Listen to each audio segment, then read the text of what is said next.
Welcome to DS Trucks. In today's video, we're going to be trying to get the wiring harness for Fisher and Western snowplow to work on our 23 450. And the issue that we have is this harness is on intergalactic back order for Fisher Western with the LED lights. I guess since Ford went with so many more models with LED lights, Fisher, Douglas Dynamics, Western, they haven't been able to keep up with the production, and you can't get a wire harness for a Fisher right now.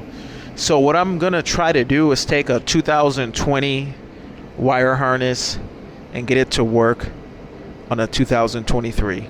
I guess we'll see what happens. Number one though, I gotta take this fender liner off, and with the 450s and the fender liner, you can't really access everything that you need to access with the flare on the truck. Well, I guess you could. Maybe I can still get this liner off with the flare still on the truck. I don't know, but there's a chance that I might have to take off the flare. I mean, I can get to these fasteners, but everything with the snowplow happens underneath this fender liner, or the fender liner, or I think you could actually pull the battery tray as well to get to the snow plowing hardware. Anyway, let me see. So we're gonna figure out, are we gonna pull the battery tray or the fender liner? I'm gonna go with the fender liner, because once you got the fender liner out, you can locate all your devices in here that need to be located, and easy enough. This is all kind of crazy because I don't even know if this is going to work, but at the end of the day, at least for all intents and purposes, we'll get the fender liner removal video for a 450. So anyway, for the 450s, I like to actually take the fender flare off of the truck to get the liner out, and the reason for that is it just makes it a little bit easier to handle the liner, although you could muscle the liner out of there because it is a flimsy material. You can just crunch it up and get it out, but normally you've got a little bit of a overlap right here where you gotta get that liner out from this, the metal part. You gotta work the liner around that. Well, this, you get an extra inch of overhang with the fender flare, which is just makes it a mess to take off. It's not that hard to get the fender flare off of the truck, so let's start there. So I got this nice push pin puller. Hopefully it fits in here. I don't even know if it will. Almost like I need a pick, small pick, just to get these started, because it's a two-piece push pin, it looks like. Pull that down just to get enough to get the other tool in there, the spreader.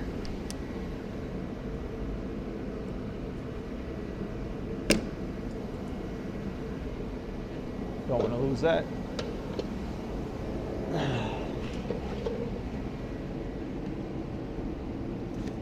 All right, so I'm going to pop these off just like that. 1, 2, 3, 4. And 3 fasteners for the mud flap. All right, mud flap is off. Real easy, simple removal. Now for the fender flare. I think we're literally ready that quickly, so not hard to take off. Now it's just a matter of pulling it off of the vehicle, and just gotta put a little back into it, pull straight back. Don't want nothing breaking though. Don't want nothing scratched. Got it started here.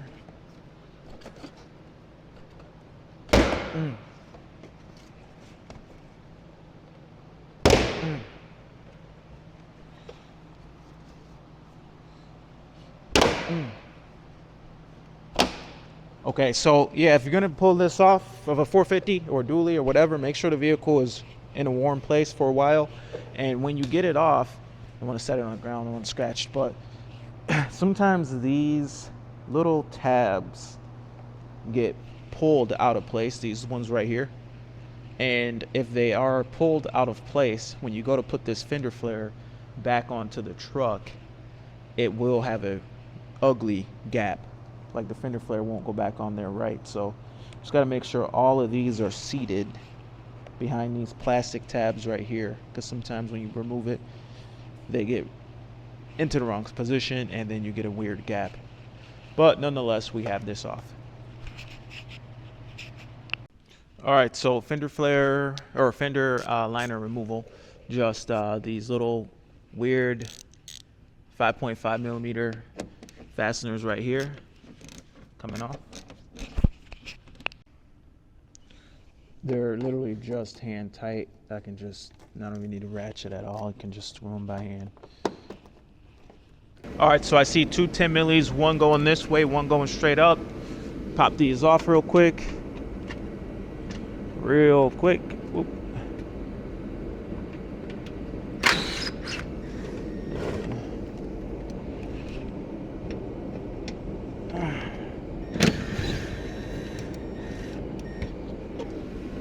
Okay.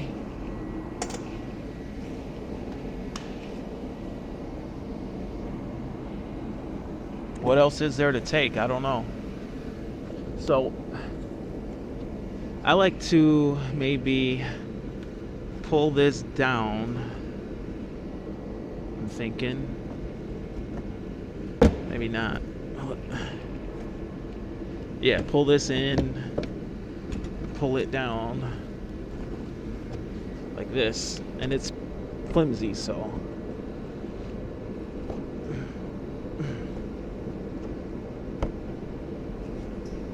pull it in. Oh, pull it down. Once it's coming down around the spring tower,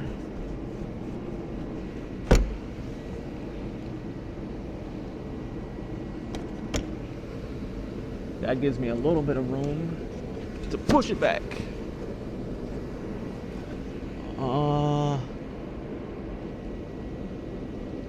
And then we've got these stupid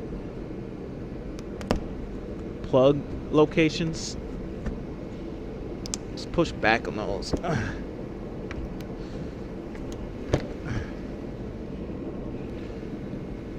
Okay. Push these back so that they let go.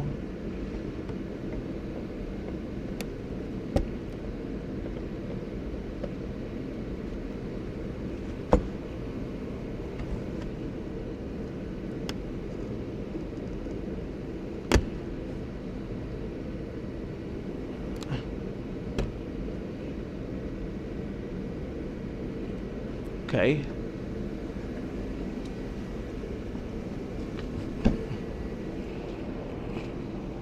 And it's a matter of just working this thing out of here.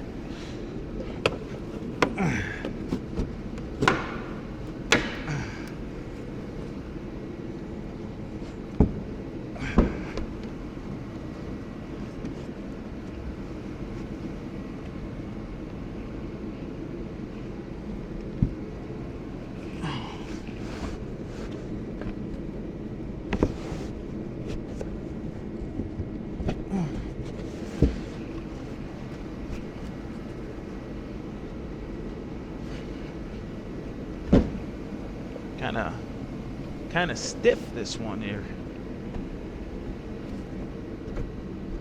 Okay. Hold your breath. Oh. Don't let the dust get you. Don't want to get dusted.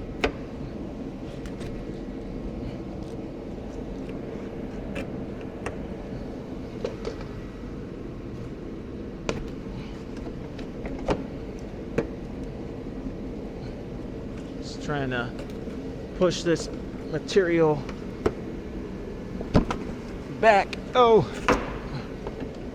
there it goes. Now this stuff here is your wiring and this stuff stays with the truck.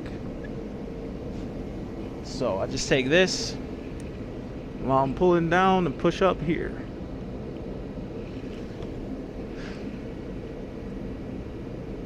Maybe something different. Something like this, maybe. Push up on it. Or better yet, I can use this up here now. The push pin puller.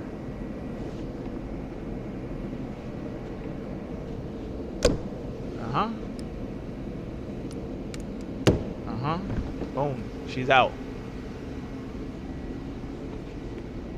Now we can see in her guts.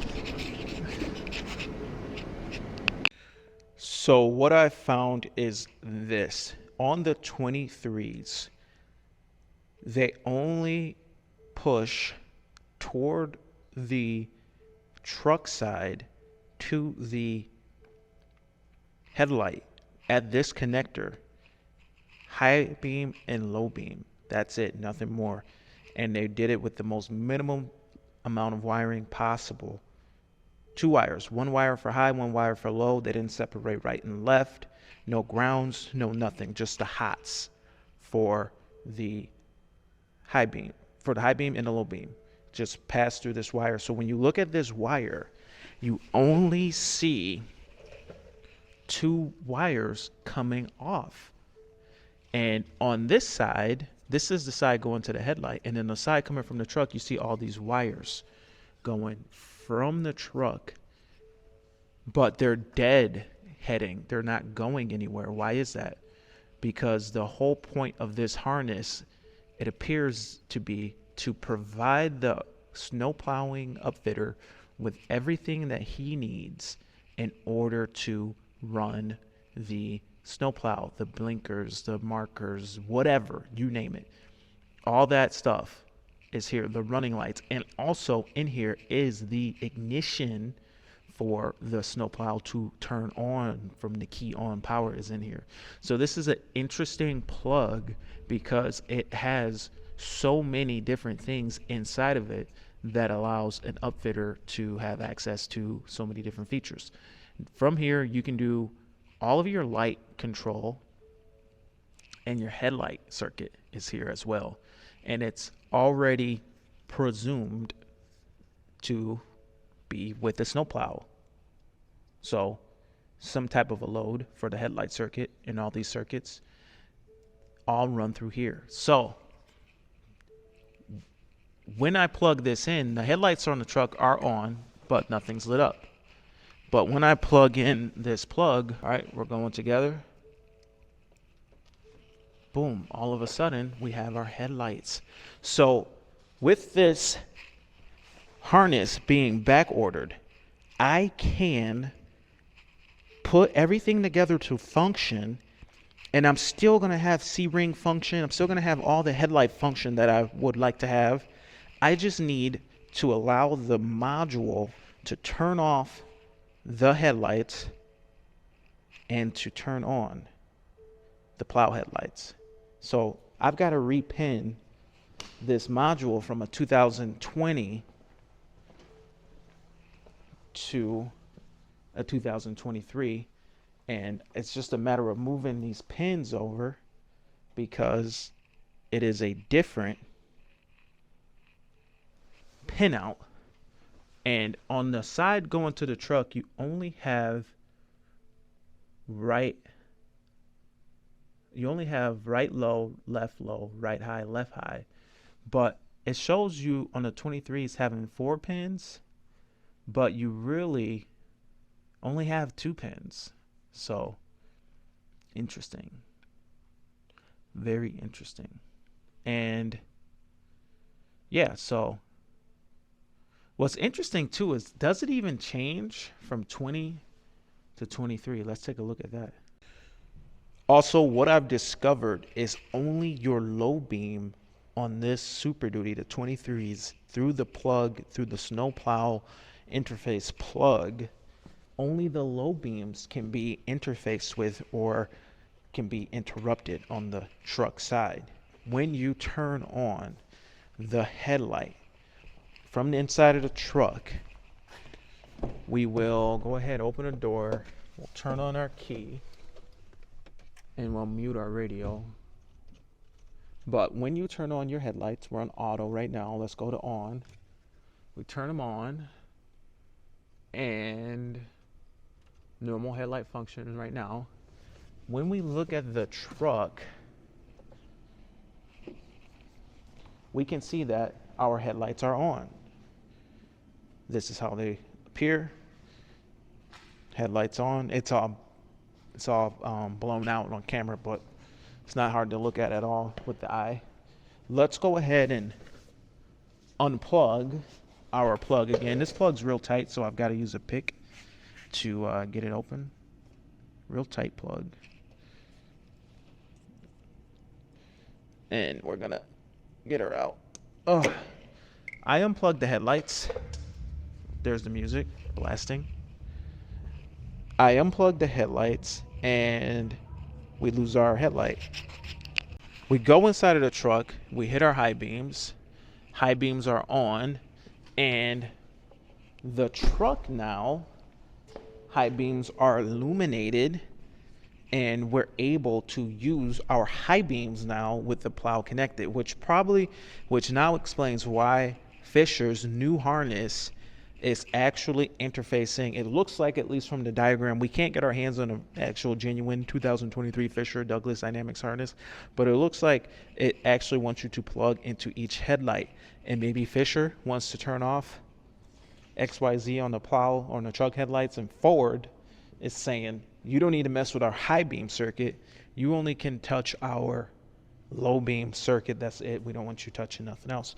What I don't understand with the Fisher wiring is, why do they insist on having all of these extra modules to interface with the headlights on the truck when the OEM doesn't have these, and they basically want to interrupt the circuit and just put all this extra rigmarole into the truck? I don't get it. The good thing that I will say is what Ford's done with the 23 is they've essentially minimized the amount of interaction between the truck and the snowplow manufacturer.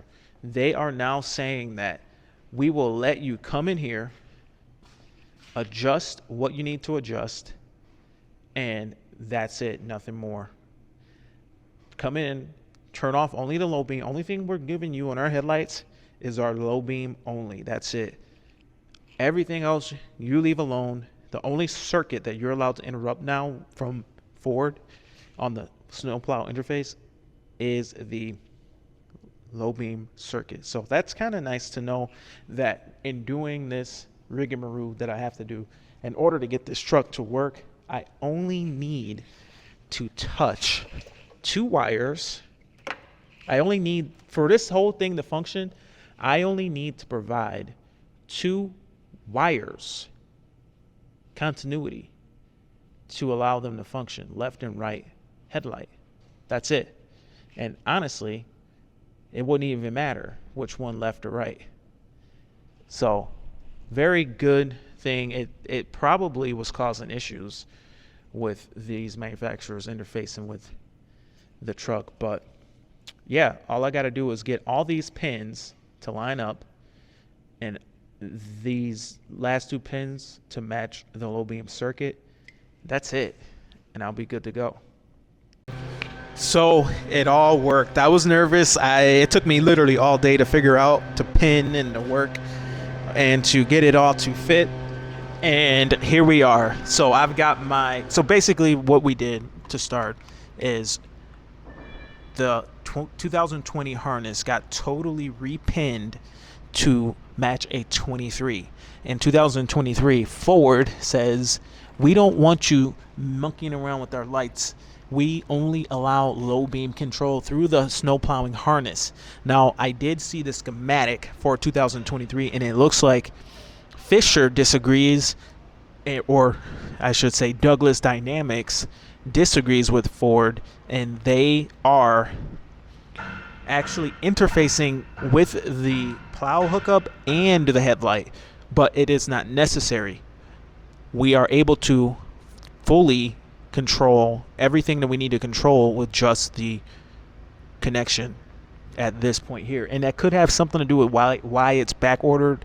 I don't know. I mean, you can't get this harness. Maybe the harness is not agreeing with the truck or something, but what we've done, we've depinned every single pin in the harness, and we've now pinned it for 23 to function with a 23, and all of our modules and everything, our soft start, I don't even think it's really needed, but Fisher puts it in there. There's a soft start stuff in here, basically a bunch of relays and stuff that Fisher has. They're all up in there. But what's interesting is, because this whole system is now on a 2023 and Ford only has one circuit, how much of that's being used, I don't know. So basically what the snowplow connection is doing is the truck's providing the snowplow with everything it needs: the blinkers, the running lights, the headlights, everything. And the only thing that's actually shared on the 23s, at least, is the low beam headlights. So let's go ahead without further ado and show everything working. I just got it plugged in here for now.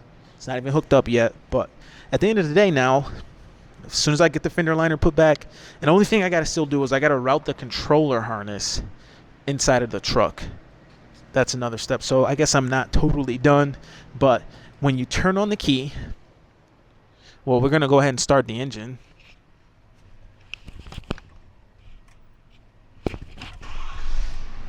Start the engine. Headlights are on auto. Let's turn them on. Headlights on. And we have headlights on our plow. We have C-rings. Plow headlights. Everything's working. Flashers are working. We can turn on our flashers. They're working on the plow and the truck. And we can turn on our high beams. Now, the plow does not currently have LED high beams, but I have a set at home that I can put in here. But this is the high beam for the plow. This is the low beam. And the difference is, the main difference is, from Ford, now when I turn on the high beam, I'll have my plow high beam in conjunction with my truck high beam at the same time. Will that be an issue? I don't know. But the only thing I can think of it being an issue is if it hits the blade and it's like getting in your eyes. And if that happens, then I have to figure out what to do. I think in that case, the solution would be to probably cover the stainless steel so it's not so bright. Maybe put like a film, like a vinyl wrap or something on it. Adhere it to it. I don't think you can paint the stainless, but like a vinyl. But I don't think that'll be an issue at all. But anyway, let me get this finished up, and I'll close this video out in the next scene. Well, that's pretty much it for the video. Took a while to film that, and I just want to hurry up and wrap it up. This is Sean. This is DS Trucks. Hopefully this video can help some people. See you guys in the next one. Over and out.